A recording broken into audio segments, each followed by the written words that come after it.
right, welcome to the Löw Tide Böyz, a Swimrun Podcast. I'm Chip. And I'm Chris, and we're joined today by two guests. Esteemed guests. One all the way from Europe and one all the way from the Woodlands. But welcome to the show, Lars Finanger. You guess which one is which. And Dominik Löw of ÖTILLÖ. Now, we have a bunch of questions for you. This whole program is all about trying to get people super stoked on swimrun in the USA. Future looks really bright, so we have a bunch of questions for you guys. But Dominik, first time in Texas, first time at Pace Bend. What'd you think of the course? Oh, it's fantastic. I spent the whole day yesterday and today out with Lars marking it. I'm not quite sure what I had to expect. I mean, it was the first time for me in Texas, first of all, and Lars kept playing it down. He was like, well, I'm not sure, you can't compare it with the courses in Europe. And I think it's really cool. So I find it's an amazing course. And how many tacos have you had? Burritos. Okay, we had the biggest burrito in my life yesterday for breakfast. Oh, okay. I'm still full from it. It was pretty amazing. It's the size of a small baby. Yeah. What's your fika count? Is there any good Texas fikas over here? We'll have to look for those later. Yeah, we've got to find something. Yeah, sure. we can make it work. So I guess our first question, the official program is like, the news of Ödyssey merging with ÖTILLÖ to us was just really amazing. Yeah. It instantly just lit up our imagination of what's possible with swimrun in the US. Can you tell us a little bit sort of how that happened? And I know it was a long time coming, but we'd love to just share a little bit with our listeners. Well, Lars and I have been talking about this for I don't know how many 5 years. 2017, we had a meeting when Jeff was still around and part of it. Because for me, it was always clear that if we wanted to expand to the US, which eventually you want to do, you have to have a local organization to do it for you. And going to the US was also for us a very simple step. I mean, if you sit in Europe, and I think we've done a good job in, putting events in the key markets around Europe. Mm-hmm. And then where do you grow? You look east, difficult, particularly now with there's a war going on. You look to the Middle East, doesn't look particularly good either. Then, the American market is an obvious one. You have a lot of great athletes, and we felt that... We do. Yeah. We felt that, that was the move for us to make. But then the first attempt we made was doing Catalina, and which was a really cool race. That wasn't amazing. But at the same time, we learned what it meant to create a race from scratch with an organization based in Europe. It was difficult. It was expensive. After that, then the pandemic came and everything was more difficult anyway. But for us, it became clear we need to have a. Yeah. And, sometimes you talk about things for a long time and we never could find the right match. Mm-hmm. And all of a sudden it was really easy. So that's how it came about. Yeah, from our standpoint, I think you got this sense. Neither of us were in a rush for it to happen. I think timing is everything. And, we continued developing our series of events here in the U.S., and so we had our own goals and plans that we wanted to achieve with growing more venues. But when the time came along for us to, put our thoughts down, and talk about the future, the timing just worked really well early this spring. Yeah, it's really, I think, Lars, it's a real testament to the quality of the races, and clearly you have done ÖTILLÖ several times, and you get how it's supposed to be, and you get sort of the flavor of what that is. And I think, us have done some European races and mostly in the States. Like, it's really easy to see that come through. That really. You get it. You kind of get the whole vibe of it, and it's probably what made the conversation so easy. Yeah, for sure. And I'm looking out here right now, and I'm seeing at least 5 or 6 folks who raced ÖTILLÖ Worlds this past September, so just a couple of months ago. Yeah. I'm sure that they had the same feeling that I did, which is, how do we have more events like this throughout the calendar year? Mm-hmm. It's such a magical experience. And back in 2014, when I did it for the first time, that's exactly what I went back to the U.S. with the feeling. Well, we gotta find a location to put one of these on and give people the experience that we just experienced in Sweden. There was nothing like that in the U.S. And luckily, we found one in Portland, Maine to get things going in 2016. But yeah, it's just evidenced by, this race continues to get about 300 plus people here in Texas. A lot of them are newcomers to the sport. Yeah. So, the movement is strong, and it's, it's great to see new faces each year. Yeah, I mean, and that's a good segue into our next question, which is really about, okay, for the sport to survive, it needs to grow. U.S. is the biggest endurance market out there. We want to grow it here. What are your thoughts and plans on how we can actually do that? Obviously, you got to put on awesome events, and some of it will take care of itself. But in terms of getting the word out and getting more folks to swim run, what do you guys think we need to do? Well, for us, it's been I guess you would say, a slow crawl. We haven't forced growth. We've just grown slowly, organically, year by year. We've seen a couple organizations come out of the gates and, make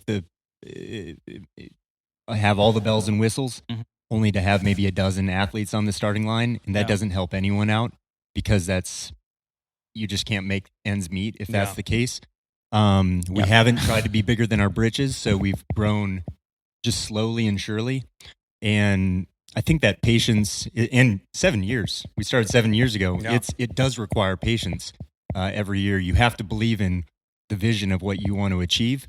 But every time we come to a race and we see just how excited and how passionate athletes are, it rejuvenates us. And we do have an excellent, small but mighty team with our Ödyssey crew here in the U.S. And I think we just all rally around a common vision.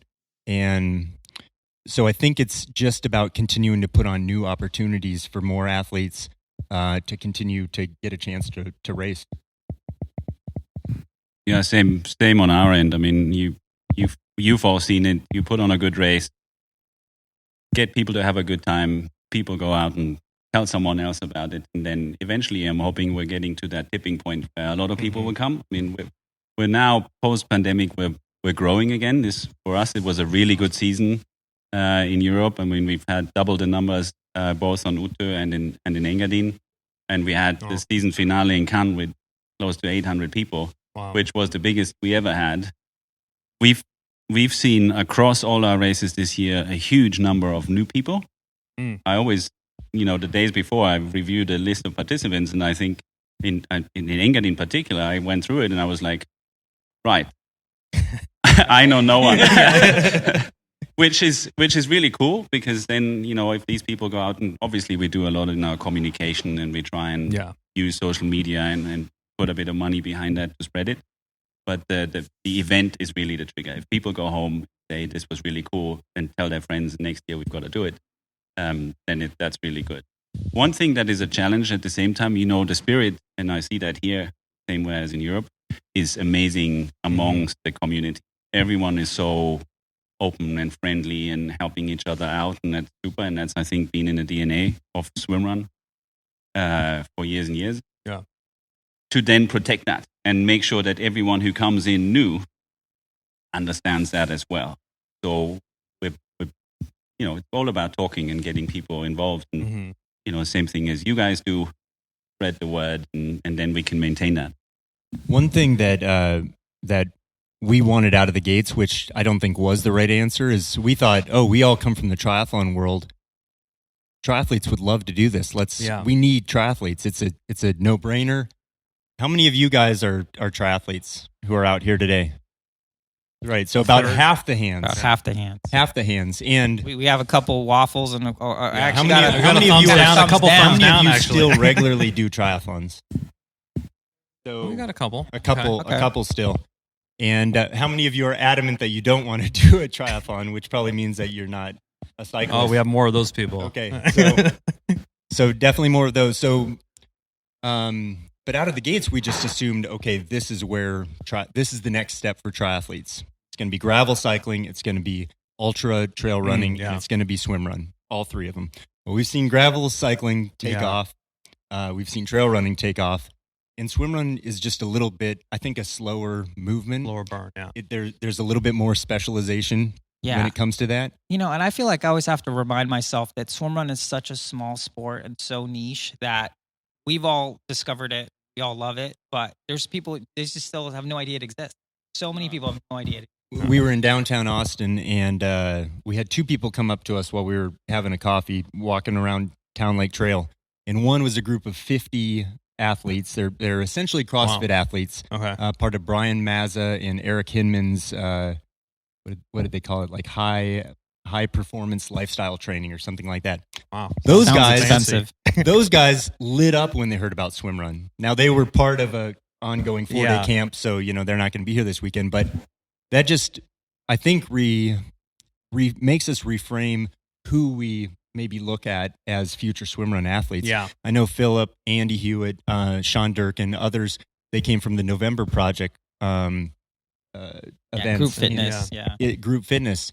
And so, I guess what I'm saying is, after the first couple of years, I've gotten out of that triathlete mindset box where that's where the future of swimrun needs to come from, and have opened the mind a little bit more to maybe reaching out to other communities where athletes are just looking for a new adventure. Right. Yeah, we had a really cool experience with that. A group of Traverse Fitness from Colorado did the Orcas Island, and how many was it, Chris? Like 20 of them? 25, yeah. 25. They all came out, they signed up, and they did Orcas Island, which is like an amazing race. The hardest. It's completely probably 180 from safe this. to say maybe the hardest race. I mean, It is our most like an stout ÖTILLÖ course. Yeah. But, they had 25 people do it, and then we have 10 people from there that are at least like got the bug. We're like, that's a pretty good conversion rate, half, or so. Yeah, I mean, two of them did the World it's Championship beyond. this year, Sarah and Yeah. Viv. Yeah, really awesome. Yeah, I mean, I will say though, I do think the triathletes, if they can step back a little bit, get a little bit more perspective on their training and their season, I do think that there is a captive audience there. You're already swimming and running. It's a great way to kind of express your fitness. You just have to be okay with, sort of the ambiguity of swimrun, which I think it's, they have the toolkit. They do have. They the just tools, need They just need a different form of brainwashing. And there's even carbon fiber paddles as well. So Yeah. they like carbon fiber, so they got the paddles for Tons them. of carbon fibers there. Well, Dominic, at this, we were lucky enough to go back to ÖTILLÖ this year, and we have seen the U.S. contingency grow and grow. How has that sort of met your expectations, or what you thought the growth would be like from the U.S. at the World Championship event? Well, we've been seeing that for years now, that in our social media, typically the third largest group typically is the U.S. It's easy because you're such a big country, so many people, compared to all the little European countries, but it's always popped up and to us that was an indication that there's potential. Yeah. I think at ÖTILLÖ we had maybe 30 people from the US. Yeah, we had a good year. So group. We got to get wider frames for our photos now. Yeah, wide lens. Yeah, the largest group is obviously Swedish, and they still know best how to swim run. The French are close behind. They had a really large group this year of participants, and they're really, really good athletes. Yeah, we've seen that all year long at all our races, that they're coming strong. Yeah. And now the interesting thing will be what's going to happen with the new ranking system, and therefore the new way to get into ÖTILLÖ. Yeah. How many Americans will pick up on making the journey? Right. Yeah. Yeah, because we just did an episode on the new ranking system. I'm sure you listened, so Chris. thank you so much. I saw your summary on it. That was good. I haven't listened to it yet. Yeah, well, pretty much got a long plane ride. That was, if you need some help sleeping on the plane. He continues to digest the burrito. So when we're talking about growing, I think France is a great example. A lot of local events, a lot of sort of feeder races, a lot of places for people to swim run and then do either a swim run man series or a merit race or an ÖTILLÖ race. Do you guys still see that? Well, how do you see the growth of the sport using local races, smaller events, to help kind of the ÖTILLÖ pipe? Yeah, but that's exactly it. I mean, so from next year, we're looking at having 5 to 6 races in Europe, 5 to 6 races in the US. We're always looking at adding new events. We've learned a lot in the last few years on what it takes to create a good event. They need to be easily accessible. You need to have good travel possibility, possibly a local community that you can help grow. Without that, it's never going to be a success if everyone has to travel. Yeah. So we're a lot more in. Before we were very quick in putting up new events, but then you pay the price because the first time you do a new event, it's a lot of work and effort. And if in year one you might get the audience, in year two not so many people show up. So unless you have the potential to grow a local community, it's not going to work.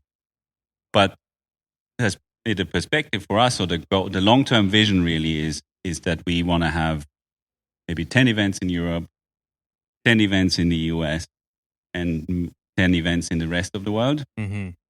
Because then we'd maybe pick, but that's really our sort of 5-year plan. Yeah. We need suggestions. Info at ÖTILLÖ Swimrun.com. So hit us up. Patricia's going to love that. Full inbox. With Google hit us Maps up with links any for the courses. venues that you know out there. I love that you're looking one. right into the camera for that one. That was a good, really good framed up. So we're constantly looking. So we're always looking at new venues. So this whole show is about getting people stoked on swimming in the U.S. You just mentioned potentially 9, 10 events in the U.S. Is there any sort of exclusive or any news you want to drop in terms of potential races, either in the near or close to near future? We are very, very close to being able to do that. Lars, come on, man. No. Hey, if you'd let me finish, Give us a state at least. We'll give you. I'll give you terrain. So we definitely want a swim run where you don't need a wetsuit. Okay. So Agreed. If that kind of geographically helps you out a little bit with one. Rick from Florida looks really excited over there. Help us out, Rick. We've been searching high and low in that great state. Google Earth only gets you so far. True. And we have made a couple boots on the ground trips. Unfortunately, the one that we were so close and that we did, in fact, open a registration for last year, that's going to be a no-go. But we are still really looking hard in that area. We can't say where or what, but there is one that is likely going to be give you a Rocky Mountain high. Can say that, and then California needs some love. We've been thinking the same thing. It does. Well, that's exciting. Those are 3 teases. That's something. That's good. We'll take it. That's good. So, no wetsuit. Vieques off of Puerto Rico. That's what John Stevens my was saying. My homeland. The only thing is, we already use the Little Diamond Island volunteers for Casco Bay, and that's like the entire half of the population of Vieques is the Little Diamond Island residents. Wow. Like John's parents who go down there on vacation. So, That's, but we have heard of Vieques, and I know you have a personal connection. Yeah, no, with, I was born and raised Rico. there, so yeah, it's my special place, my homeland. Well, that's a really interesting. I'm glad we got those teasers. I'll take that as a half exclusive. I really wanted the exclusive, but that's super helpful. Now, what can we do as people who've done swim runs, swim ambassadors, people who love the sport to spread the good word? Keep doing what you're doing. I mean, I find what you're doing fantastic. So first of all, thank you for that. I was astonished that the first Swimrun podcast comes from 2 Americans. No, you're not American, right? Yes. I'm still considered American. Well, the first one was a Swedish. It was called Swimrun Podden, but that lasted, I don't know, a few years back. Okay, that was before my time. Yeah. Before ours too. Yeah. So keep doing what you're doing. I mean, that's the best. That's the best for us. That helps us a lot. Thanks. And then, I mean, we always, our goal is if we can just get them to the start line, we know after a couple transitions, they're going to catch on. So what do you say to the people that do that and they're showing up at work on Monday or Tuesday and they're really invite them to the next race, tell them about it? What do you recommend, Lars? I just keep thinking of Andy Hewitt, and he just says, tell a friend how excited you are about this. And I think that's the best thing you can do. Tell a friend, because then that friend might tell a friend. And that's how the tentacles spread and, word gets out there. So, we don't want it to be the best kept secret, right? We do want the love spreading. Yeah. And usually if you're friends with the person who you're going to tell is someone you want into the sport. So I think that's the organic growth that we want is, someone who's in your network, who would love this. That's better than us just throwing digital media. No, the other thing that we've learned is that obviously it's a scary thing to do the first time. Yeah. You look at the pictures and you think, wow, these people are just unbelievable. What can they do? And so we are years unbelievable. Yeah, we introduced these really short distance races we call Experience, and Lars and I were talking about this, that we need to add those to the US events as well, because it shows that for a lot of people to do a race that is 15, 20 kilometers, which is typically what our sprint distances are, is still a big step. Yeah. So we want to add another distance that is shorter, because it then gets a lot of people to try it one time, and then what we see is that the next step, they go do the sprint race, which for us in Europe is the middle distance, and then eventually do the World Series. And that's one thing we've been seeing in the growth of the sport in Europe only right now is these like super sprint style kind of circuit swim runs where you'll have a half a mile run or a 1K run, a little 500-600 meter swim, and you just kind of do that a couple laps. I think that's a really good thing, and it also keeps the spectator support family area. They can see all the action and everything that's happening. That's certainly a really exciting format that we've been watching around. Have you thought about introducing some new formats besides just the shorter ones, or anything longer? Well, I know there's people who are like, I want to do a double Casco. I want to go around Casco twice. There are some crazies out there who. The best one I heard, which it's not a bad idea, it's just a lot of logistics, is the San Juan Islands. Basically, if you start at the far end of the San Juan Islands, you get the free ferries all the way back into the mainland. And so the concept that this person had was have your first day race out at the farthest one, and after each race, you just take that free ferry in, and you just keep putting a new race on. A week of And so a week of swim run in the San Juan. Sounds like a great training camp. I'd do that. That sounds really expensive. I bet you could even. It's only $10,000 an entry. I bet with 3 guesses you could guess the person as well. I'm sure. For sure. Yeah, I mean, I love that swimrun is still young enough that there is all this experimentation with different formats, things like that. But I wanted to ask you guys about merit racing. Like, does that still?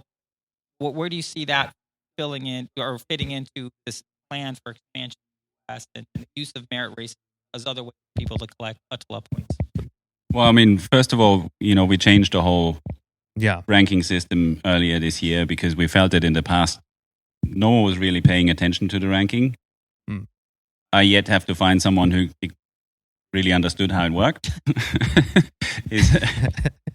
I don't know whether you ever did, but it was just a number, and we thought a higher number was we're like, okay, if we have 100, 150 should be better, so we'll go for 150 or whatever. But then I would look at it and say, okay, Max and Hugo have won all the races last year. Why are they not even on top of the ranking? Because they're not in the ranking, because they didn't care, because they would directly qualify for the World Championships.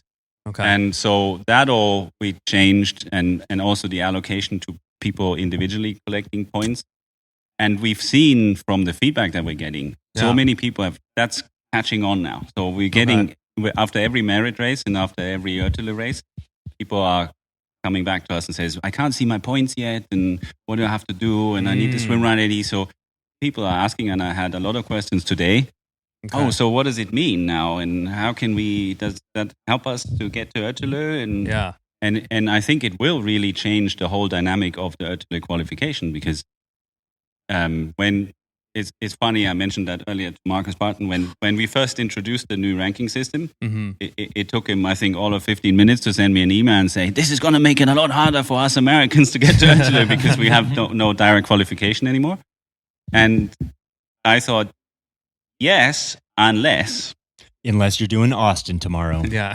Unless the you last have race that has more races races for 2024. Unless you have more races in the US. Right. That was at a time when obviously it wasn't before public, the news had broke. Before the news had broke.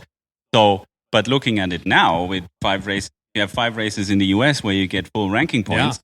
Let's go. All of a sudden, it actually turns out that it's much easier. It's much harder for everyone else to qualify for the Worlds. And I think it also gives a lot of tailwind for the merit races, because if you now have the choice to do a race where you can collect points versus a race where you can't collect points? Which one do you choose if you have the goal to eventually go to the World Championship? Yeah. And again, this is fresh off the press, but that's one thing that we really liked about the new point system when reviewing it is separating it to individuals. Because Chris and I, we talked to a lot of different teams, and people will try out different partners. And the older system was like, if you wanted to make it, you had to race the whole year or year and a half together and really dedicate it. It was a lot. So you guys have a special thing going. Yeah, knowing who your soulmate is. There's a lot of swim runners out there who don't have a soulmate. It's true. And they shouldn't feel like they can't come out to a race just because the same teammate can't come out every single time because of family or work or whatever it is. We have so many athletes who do meet their teammate for the first time on race weekend. We do have so many who race solo and blind dates. Yeah, absolutely.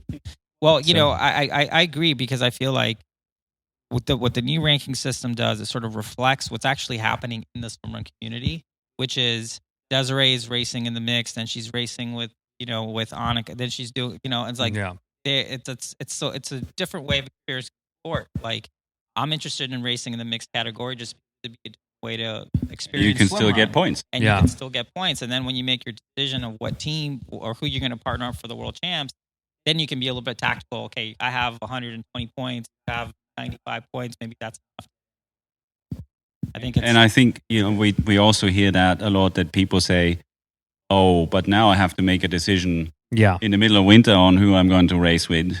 Mm-hmm. But I would like to make a lot of the top people, they make their decision really only in May, June, and then they contact us and said, I have a direct qualification spot, but I want to change my partner, and my partner doesn't want to race with me, but with someone else. Can we then get 2 entries? Mm-hmm. So we had endless discussions on all this, and that's all going to go. Yeah. I think eventually we'll also push that deadline back. We need more events to do that, because with no events in the winter, it's not going to change anything. But eventually, if you have a lot of events, and then you might push it back to maybe May, where you can then make that whole qualification thing not, January 15 as it now will be, but you wait until longer and you have a few more races, and then it'll be exciting to see 2 months before, 3 months before ÖTILLÖ, which will be the teams. Exciting is one way for us. So, you guys, I'm going to flip the script here. We're asking the questions here, Lars. I'm going to ask one question. You guys just had episode 200. That is true. We heard your better halves. Yeah. Thank you. Take over the mics. Thank you again for letting us come out. Which is amazing. Yeah. 200 episodes means you've had to be creative enough to come up with 200 different weeks of content. Mm-hmm. So maybe not what common themes are you hearing from people about what they want? Because that is a question that you ask all the time.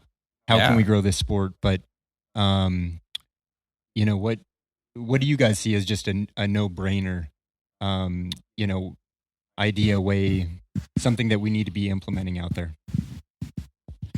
I have thoughts. Oh, man. Go then. Okay. Well, I think one thing that we've seen is a lot of people really appreciate our Swimrun 101 and 201 series, where it's really beginner content. We know it's beginner content, but I think we always remind ourselves that whenever people come to the show, we just meet them where they are. And some people might have listened to every single show and know exactly what's going on. Might be a case of first impression. So we always want to make sure that we're doing nuanced conversations, like really just trying to be really interesting, like the co-founder of Swidgen, this like crazy Swiss company, and like all the material. It was just like this really random discussion, but super cool. And she's super stoked on Swimrun. She was a can and stuff. I know. I'm sure she's talking. Did she make the pitch for the next evolution of Swimrun with the I forget what it's called, but where you walk in the water and make freestyle arms? Oh, I didn't. I guess it's a French sport. What? Okay. Some French sport. Yeah, you walk in the water and you make swimming motions with your arms. I did not. I did not Google that one. He's lost it. I did not have that. But to answer your question, I think True like story. Beginner content is really important. I think we always need to, respect where people are on their journey and validate where they are on their journey. So if this is your first swim run, the first time you swam in open water, I think we need to just honor that. And I think one of the ways we can help along would be, maybe ÖTILLÖ is producing video course previews of Engadin as a way of like breaking down a little bit of the barrier to entry of the fear of it, because that's one thing we hear all the time is sign up for this race. I was super nervous, didn't know what's going on. Listen to the show. Now I feel a lot better. Yeah. You know, now I feel a lot better. Now I know what to do with a pull buoy. Now I saw a video on how to mount that thing. And so I think like always keeping that in mind. I think it's obviously World Championship. That's you should have at least seasoned a little bit for that. But for a lot of these other races, I think like ÖTILLÖ being the ones that are producing beginner content. I mean, we had an idea of, someone signs up. Here's a 4-part video series. Here's the history of the sport. Here's how you do it. Here's the gear, and here's how you kind of train and tactics for it. Just as like, okay, here's a little nugget master class on how to do sport. Well, I mean, you've seen that we did the pro tip series on our channels, and the background to that was exactly that we get a lot of people who come to the events for the first time and they have no idea. And they ask all the questions that we all asked at some point. You know, do I need a tether, and how long should it be, and do I need the paddles, and we try to get people who've have done the sport for a long time and have won ÖTILLÖs and whatever to give simple advice on that in that format.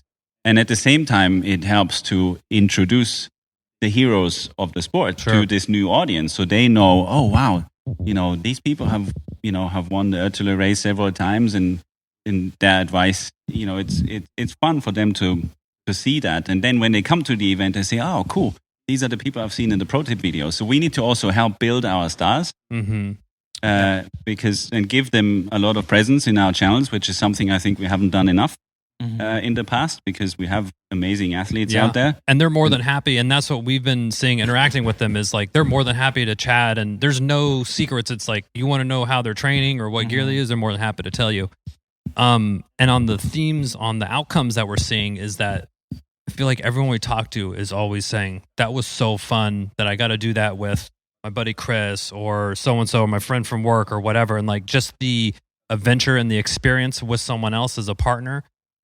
We never hear, oh, I beat my time, or is never time-based. It's always, I had such a great time with my friend. Like the experience that you have as a team is really the common thematic that we hear like on the other side after they've done that one race. And I think that's the thing that really hooks people. Yeah, and I mean, here I watched the thing that Team Anvol did this afternoon, and how many people did that?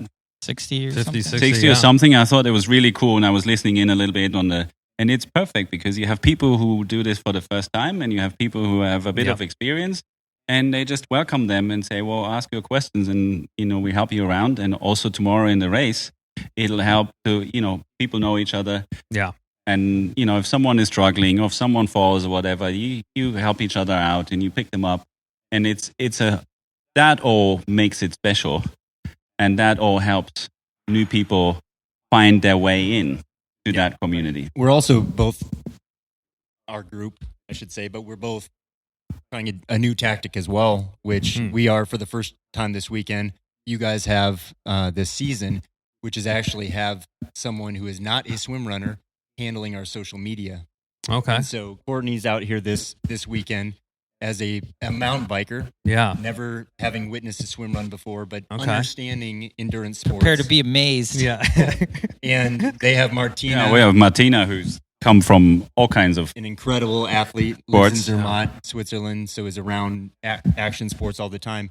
But I mean, who wants to hear our perspective? Who wants to see a post with our same caption every time? Our creativity is extremely limited. So the point is, we want to see if non-swim runners can actually reach out and bring in. I think that's an interesting formerly non-swimmers. approach. I like that. Non-swim runners. Yeah, no, that's To a non-swim cool. runner lens. That's Through cool. a non-swim runner lens. Yeah, so I guess like a question is there anything that we can do as, the number one podcast in the world, no big deal, to help this along? And what can we do as sort of a swimrun community besides, hey buddy, come do this race with us? Like what are the messages we should be putting out there to get people to try it? I mean, again, it's you're 200 episodes in. I think you guys have been carrying the torch on behalf of us, the swimrun community. So, I mean, that's massive. Just please keep doing what you're doing. I got to imagine, like you, sometimes you probably bash your head up against a wall or go for a 100-mile run in your probably case to come up with a whole slate of new ideas, new content and such. But I mean, we're also passionate about this. It's amazing. It doesn't take much for the light to flicker and to come up with something new. So yeah, that's what we're seeing around too, is that people, whatever your quote unquote, superpower is or thing that you're into, if that's, making a podcast or crunching the numbers or doing whatever, they're leaning into their sort of specialty to put their own version of putting the word out, sort of thing. And that's, we've seen that was really a cool thing that we've been seeing in the community as well. So. Yeah. So I guess, should we try to take questions from the audience? Or are you going to? You guys cool getting peppered with some questions? Yeah. Can't turn the heat up any more than we that already means, given. well, I guess we should ask, does anyone have any questions? Okay, I loaded the voice of Swimrun has at least 5 if no one else raises their hand. He's been taking copious notes. Voice of Swimrun, number 1 in our hearts. Yeah. Any questions in the audience? Oh man, everyone's... Okay, I'll answer. I'll answer your question. Mama Lois's peanut butter and jelly sandwiches will be on the course tomorrow. Okay, yes. The chef of Swimrun. They will stay White on the or course. wheat bread, Lars? White or wheat? It's gluten-free. It is not gluten-free. Oh, okay. It is glutinous. There's gluten. It's full you of gluten. You should be a glutton on the glutinous peanut butter and jelly sandwiches. They'll be good. Emily, everyone says if you roll them up in a ball, not the best. Was that? So. Okay. Nice.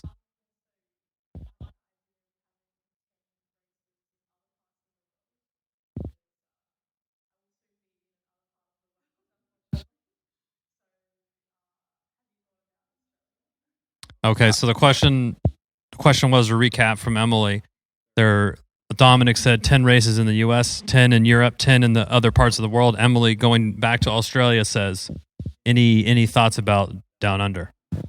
Yes, we actually had conversations going on with a possible partner down in Australia to put on races. It hasn't, we haven't gotten it on the ground yet, but it's... in Australia, you have a lot of people who love sports and certainly on our list. Yeah. It's not something where it's easy for us from Europe to, so we need to find the right person who has the right understanding of what we want, because that's what we said earlier. You need to keep and protect values that we have in the community, and you need to also, have a certain quality of the events. And the thing that we found with Lars, I felt that from day one we were speaking the same language and we had the same ideas, and it's that's what we need to find. But we're on it the whole time, and Staffan, who is all into swimrun, also is using all his contacts to find new race opportunities for us around the world. So we're keen to find that. So anyone who's listening and who says, I have a great idea for a race in Australia, what was that email? Info at ÖTILLÖSwimrun.com. And just put the Löw Tide Böyz on the CC. Yeah, and as far as we know, there's 2 races that are happening. Swimrun Australia is putting races in sort of the Sydney area, and then Transcape Swimrun, which happens near Perth, kind of on the other side. I was wondering if that cool race on that island outside of Perth with those little animals. Yeah. If that was still taking place, not the 21-foot sharks. I think it's as far as I know, it's still taking place. One. But, the rottenness. But again, I mean, I think if anything, that just goes to show again. I mean, Australia has a huge endurance market, lots of fit people, and the fact there's only not even a handful of swimrun events just goes to show how much work there is left to do to get the word out and to sort of introduce the sport to more people. We're here. Well, I mean, we're not going to sit down and stop working. So. In the meantime, Emily, you swim so stinking fast. When we start a race in Europe or wherever, you just swim over from Australia. There you go. As part of there the we start. go. We're going to kick it to Andy Hewitt, the Godfather, has a question. Get ready, Lars. It's going to come in hot, I'm sure.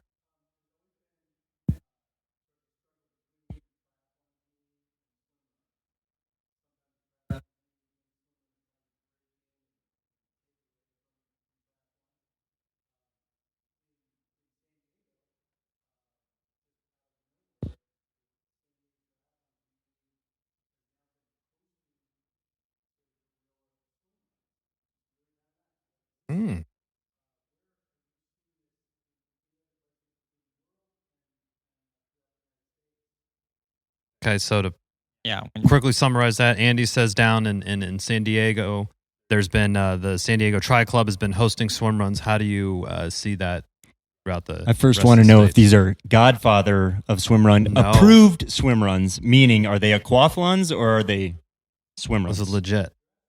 They're legit swim runs. Phil's Legit done a swim few, runs. so they're That's legit awesome. swim runs. Way That's to go! awesome. We SD had an Tri Club. informant. Kudos to San Diego then. Yeah. Yeah, it's great.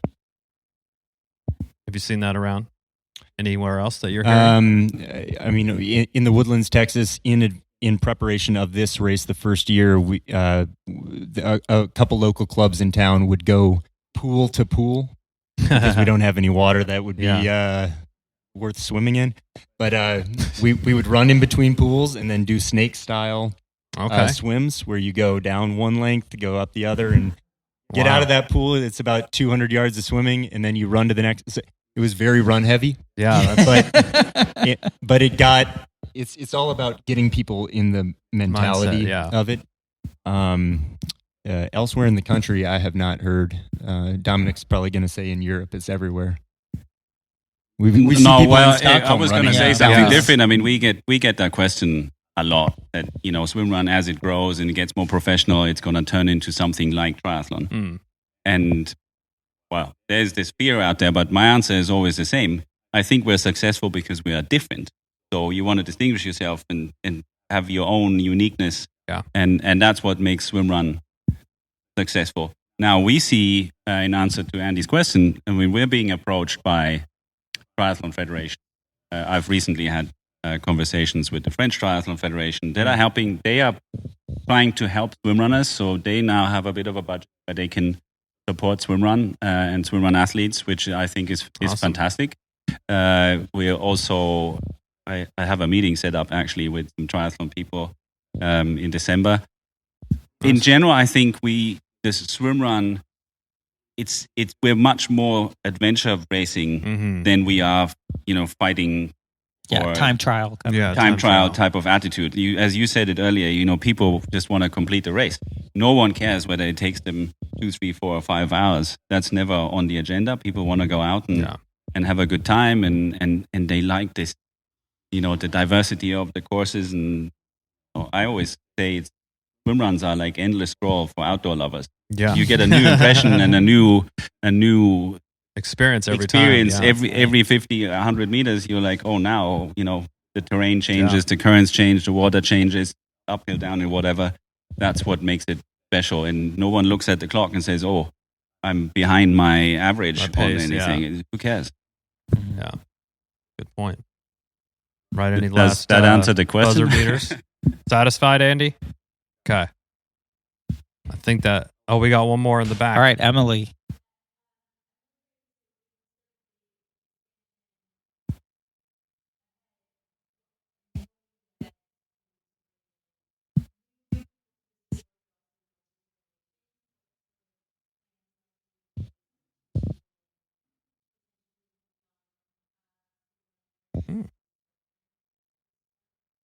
Okay. Question was, with the expansion plans, how are we thinking about the youth movement? Iron Kids, I think, is a good example of kind of what the triathlon version of that is. But any swimrun kids, Children are our coming out? future.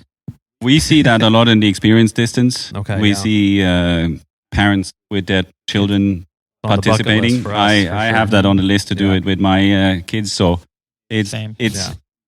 that's happening, and I think that's really cool. And then I think we're seeing the growth in that range. And this year, I have to look at the numbers again, but I think the short distance races, experience and sprint, we had more participants than in the World Series, which is natural. Yeah, I mean, it's a that makes pyramid, sense. so not everybody makes it to that, and not everybody Everybody wants wants to. to, I mean, the sprint Right. is becoming a real discipline and relevant discipline and event in itself. And some people don't want to do the World Series distance; they want to do the sprint. But I think the entry is the experience race, and we need to make those as good as possible too, because that's what gives us young people to come to the sport. So I come from, I race directed triathlons for a while, and I did try actually a super sprint type of format Oh, yeah. for adults, but kids love that. And younger athletes love that. And we did have a kids version. The difficult thing with kids is, what comes out? Go ahead. I have a million answers on that. You're putting in a ton of legwork for potentially very, very few participants, and so it's really hard to know. Are we going out to ask the parents to do the race with them, or are we going to?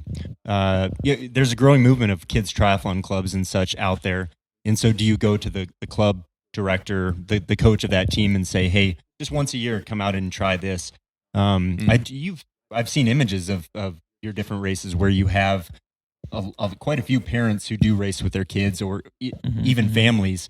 We do have an athlete, Gordo Byrne, is racing with his 12-year-old son tomorrow, which is pretty cool.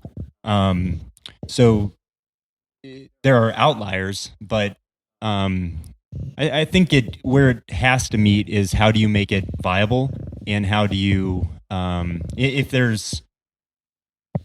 there is enough people asking for it, then I think no brainer we would certainly try to make that work. As you've done with the experience races in Europe. But that would be, as of right now, our best starting place is with that distance, probably having a parent try to get their kid to race with them, or try to have your kid slow down enough to race with you. Not you specifically. Great question. Yeah. Any last ones? Well, we all have young kids up here, probably. So there is a motivation for all of us, I think. Yeah.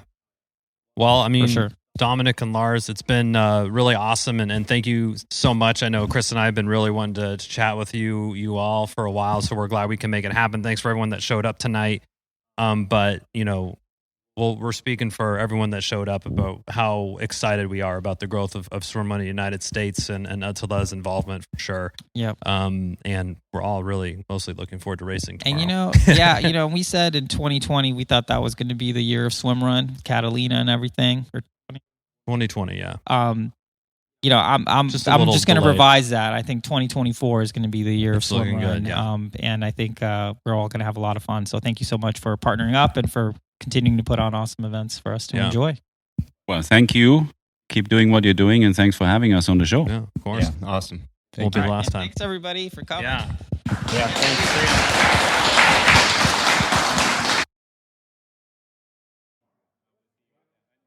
That's it for this week's episode. Thanks so much for listening to the show. Make sure to subscribe wherever you listen to podcasts, and leave a rating or review, since that's the best way to help other people discover the show and the sport of swimrun. Check out our website, lowtideboys.com. That's boys with a Z, for swimrun resources, including gear guides, tips, how-to videos, and so much more. Make sure to check out our meme page at The Löw Tide Böyz on Instagram. If you have any questions or suggestions for the show, send us a DM or email us at lowtideboys@gmail.com. We'd like to thank Riding Easy Records for our show music, and of course our wives for their support and tolerance of our swimrun and other activities. Lots of activities. Lots of activities. Finally, you can support our efforts on Patreon. Until next time, get out there and go for a swim. Then a run. And then a swim. Then another run. Then another swim. Then run some more. Just keep going. Let's go. And then stop at some point because, And fuel. Don't forget to fuel. Gotta fuel too. Of course, yes.